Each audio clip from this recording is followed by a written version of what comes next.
Chers amis, je suis ravi de vous accueillir chez meilleurduchef.com dans mon atelier culinaire dans le cadre de cette toute nouvelle émission Les Rencontres du Chef.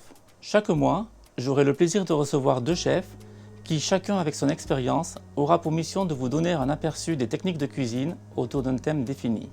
Aujourd'hui, j'ai le plaisir d'accueillir Cédric Béchade. Le thème choisi pour cette première émission est la cuisine moléculaire. N'ayez aucune crainte, vous allez voir qu'avec ce seul coffret, on peut facilement et rapidement créer tout un menu et épater ses invités. Mais avant de commencer, il est peut-être bon de repréciser ce qu'est la cuisine moléculaire. Sur la cuisine moléculaire, c'est sur 2 aspects. Bon, déjà, il faut toujours que ça apporte un intérêt. Et ces produits-là nous permettent aujourd'hui d'exhauster des goûts qu'avant on n'arrivait pas à réaliser et à exhauster. Entre autres sur des herbes, on peut exhauster des goûts précis sur des herbes qui oxydaient rapidement. Donc on arrive aujourd'hui avec cette technique à élaborer aussi des choses beaucoup plus digestes en fait. D'accord. Donc voilà les 2 intérêts principaux que j'ai trouvés en tout cas dans ces produits et que j'utilise pas à 100% forcément, mais souvent c'est vrai intégré dans les plats. D'accord. Eh bien allons-y, je vous propose de prendre le relais.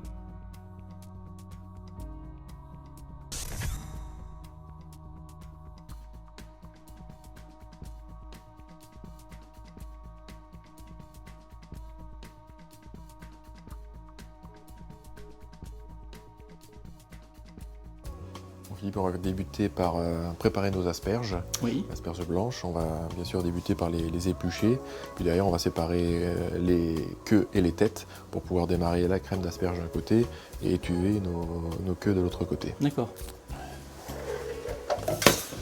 Alors, on va commencer par les éplucher, je suppose. Exactement, on va juste tailler en premier la racine, ce qu'il y a de plus sec en fait et qu'on ne va pas garder. Donc voici l'économe spécial asperge. Alors pourquoi spécial asperge? Vous voyez la facilité. Il enlève vraiment que la, voilà, la peau. La peau qui est sans qui est abîmer très la fine, chair. Oui. sans abîmer la chair, il n'y a rien d'arraché en fait. Et il a vraiment la forme aussi arrondie Exactement. de l'asperge, contrairement à un économe qui est plat. Exactement. D'accord. Voilà, on voit qu'on enlève le minimum. Et il y a beaucoup d'amertume aussi concentrée dans cette peau extérieure. D'accord. Voici pour la première partie. On va séparer la tête et les queues. Les queues, donc on va s'en servir pour réaliser le flan. Voilà, la crème à la base qu'on va transformer après en flan grâce à un de nos produits. D'accord. Voilà, donc la tête, on va garder à peu près un tiers de l'asperge. Voilà, on les met de côté. Et on les émince. On va les émincer. Ensuite, on va les étuver. Donc les fibres vont se détacher. Et ensuite, on va mouiller donc au lait et à la crème. Et pendant la cuisson, les fibres vont se casser. Et après, on va les mixer. Et on va passer au chinois étamine. Donc en fait, tous ces fils, on aura tout le goût, la texture, la chair. Le jus. On aura le jus et il y a de la chair qui est autour des fils en fait. Rien que le bruit, on entend. Voilà, c'est saisi, mais c'est pas agressé. Le sel, c'est un exhausteur de goût, donc l'objectif, c'est vraiment de le mettre dès le départ pour faire exhauster le goût de chaque produit. Voici. Voilà, donc là, elles sont en train de suer. Donc l'eau de végétation ressort, commence donc à s'étuver. Donc là, on les couvre, ce qui va permettre de faire ressortir encore plus l'eau de végétation. Et ensuite, on va pouvoir enchaîner à mouiller au lait et à la crème. Pendant combien de temps? Là, en 2 minutes. 2 minutes, d'accord. Donc ça va aller assez vite. Voilà, pendant ce temps, ces 2 minutes, on va commencer à mettre notre poêle pour les asperges pour étuver les pointes. Donc ici, j'utilise une poêle à revêtement de pierre prochetée, qui est une poêle anti-adhésive et très performante à essayer absolument. On va mettre un filet d'huile d'olive. Toujours d'olive, d'accord. Voilà. On cuise lentement, mais à cœur. Exactement. Doucement là, donc il va falloir une cuisson assez douce. Bon là, le même principe, on assaisonne notre produit. Ça va nous aider à le cuire, le sel, puisque ça va faire ressortir l'eau de végétation. D'accord. Voilà nos les 2 pointes minutes qui sont écoulées. Donc, lait et crème. Lait et crème.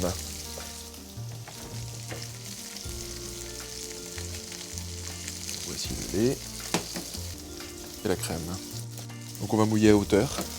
Donc moitié lait, moitié. Voilà, moitié. Là pour le lait.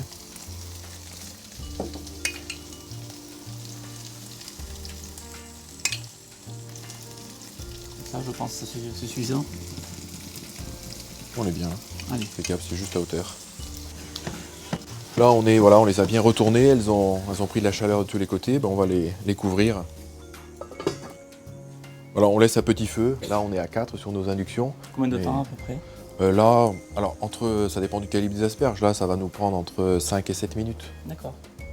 Et voilà Ruben qui nous rejoint. Bonjour Ruben, Bonjour. comment allez-vous? Ça va, merci à vous. Ça va, Bonjour, merci. Ruben. Donc nous allons continuer la recette que nous avons entamée en votre absence. Là, on est au stade donc des asperges, mais on prépare un foie gras donc, qui est poché dans un jus de Granny Smith. Là, on prépare les queues d'un côté pour faire un flan, et de l'autre côté, on a nos pointes d'ailleurs qui sont en train d'arriver au terme de leur cuisson, comme on peut voir. Alors là, on va les mettre à refroidir. Je débrasse dans une plaque froide. Voilà, on a notre crème aussi qui est prête. On va vérifier que les queues sont fondantes. Voilà, on n'a plus de résistance, mais on peut en percevoir que ça s'écrase légèrement. Oui. Voilà, donc là, on va pouvoir mixer en fait.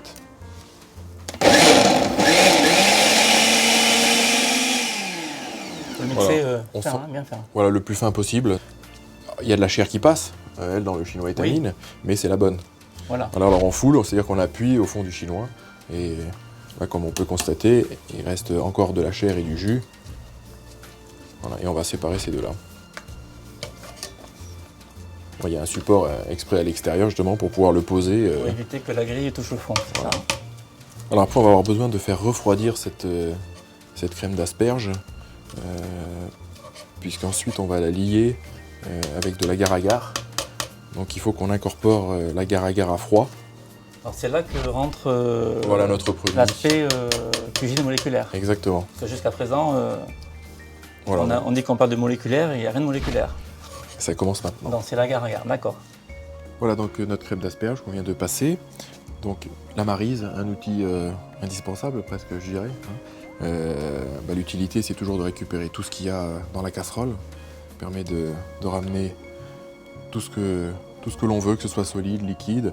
Donc là, on a une balance en dessous de notre cul de poule, Oui, parce qu'on va mettre notre préparation à refroidir, comme on disait avant, et en même temps, on va le peser. d'accord. Parce qu'on a besoin de savoir quel poids nous avons ici pour grammer ensuite notre agar-agar. Pour avoir une gélification vraiment optimale. Voilà. Ni trop collé, ni... Quand on dit collé, ça veut dire gélifié. Donc là, on a 310 grammes. Donc on le met à refroidir.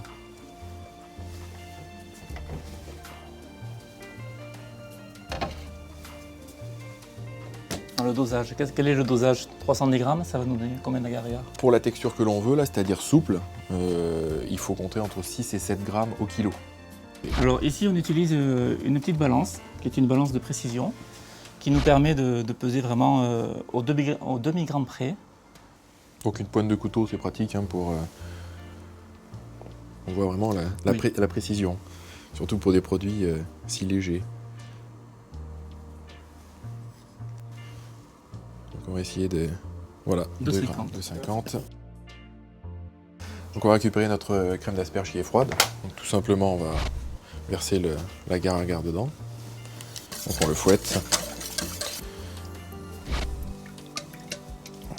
Température moyenne. Voilà.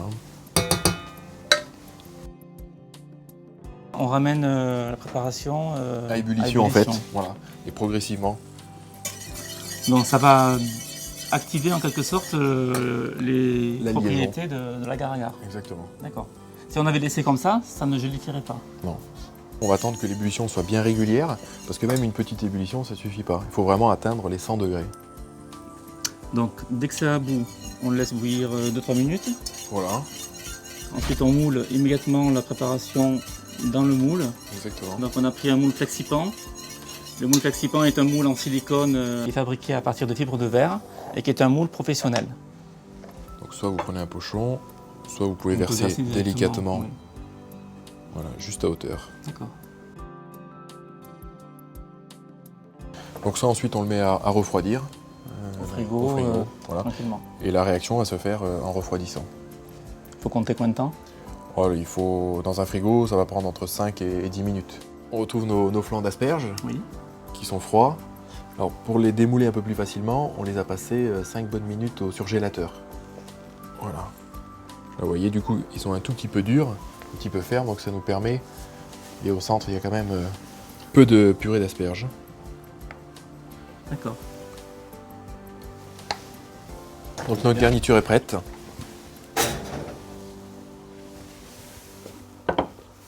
On va passer à la Granny Smith, Pommes. aux pommes. Donc nos pommes Granny Smith, on a un superbe outil, un couteau japonais, à mon avis, d'une grande précision. Bon, on les coupe tout simplement en quartier, hein. Voilà, comme ça pour l'instant. Ensuite, je vais faire travailler un peu Ruben avec un couteau d'office. Enlever le cœur, sans forcément suivre son... D'accord. C'est pas grave s'il reste un petit peu de chair. De toute façon, c'est filtré. Voilà. C'est les pépins, voilà, et c'est filtré. Ce qui dirige, c'est la pointe du couteau, hein. C'est pas le couteau et la lame en lui-même, c'est vraiment la pointe, et on appuie avec le poignet sur le manche. Voilà, comme ça.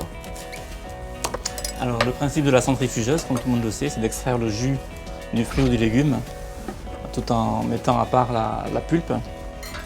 Donc, pour une carotte, pour une orange, un citron, c'est facile.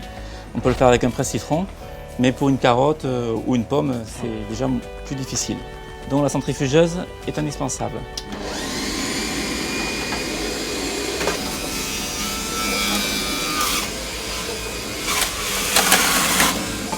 D'un côté, on a le jus qui coule, et de l'autre côté, la pulpe qui est récupérée. Voilà, on va se débarrasser de cette écume. Donc là, on va mettre notre jus dans une casserole. Ruben, est-ce que vous pouvez sortir le foie gras qui est dans le frigo juste derrière nous? Donc là, on a notre foie gras. Donc on va séparer le petit lobe et le gros lobe. Donc, voici hein, le petit, le gros. Donc là, comme on peut s'apercevoir, on a des nerfs qui sont à l'extérieur avec un peu de gras. Alors il y a le côté nerf et puis il y a le côté veine aussi, un peu sanguinolent, quoi. Donc tout ce qui est à l'extérieur, déjà, on peut le prendre et le tirer. Donc là, on va tailler directement des escalopes un petit peu grosses. En général, une escalope, c'est la moitié d'épaisseur de ceci. Là, on va faire un beau morceau de foie gras.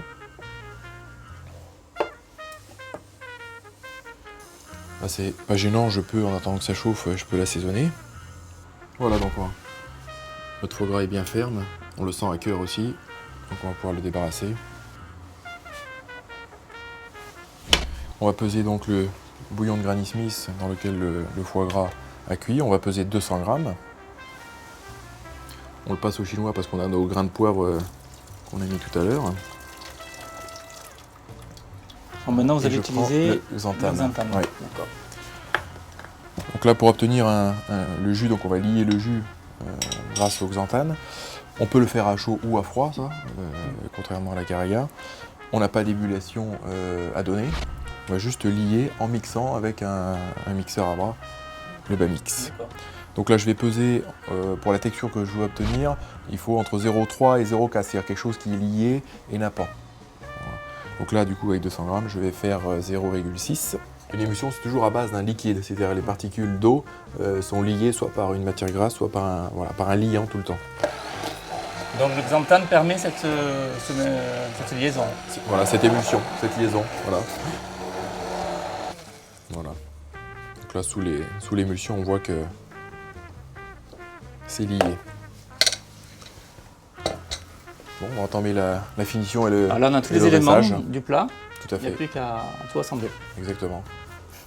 Donc on va terminer le dressage de notre plat avec nos asperges, nos flancs d'asperges, le bouillon de Granny Smith qui est servi pour pocher le foie gras, l'escalope de foie gras, le balsamique de Rérès, les pop-corn pour la touche de finition, et ensuite on va donc fumer avec notre pipette, ici Aladin, le plat au dernier moment. Donc on va commencer par poser l'escalope de foie gras au centre. Donc on voit ces perlants de sa graisse, donc ça c'est un point positif, hein. On va disposer autour 3 flancs d'asperges.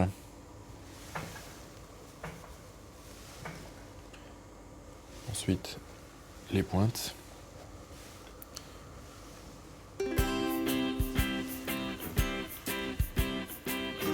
là, je vais napper du bouillon de Granny Smith. Juste sur le foie gras, ça va se répartir.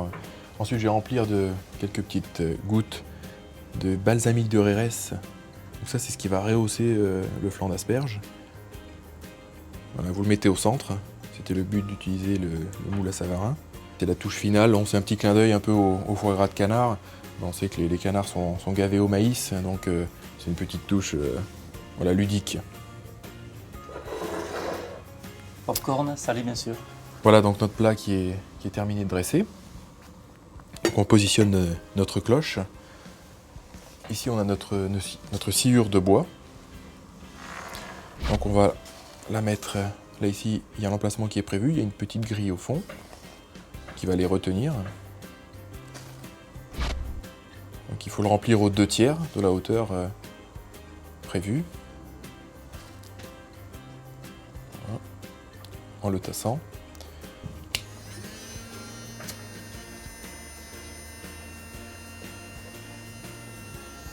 Voilà, on voit ça démarre immédiatement. Vous avez une fumée assez dense. Voilà, on l'arrête. On le retire. Immédiatement, quand vous avez incorporé la fumée à l'intérieur, vous pouvez servir votre plat.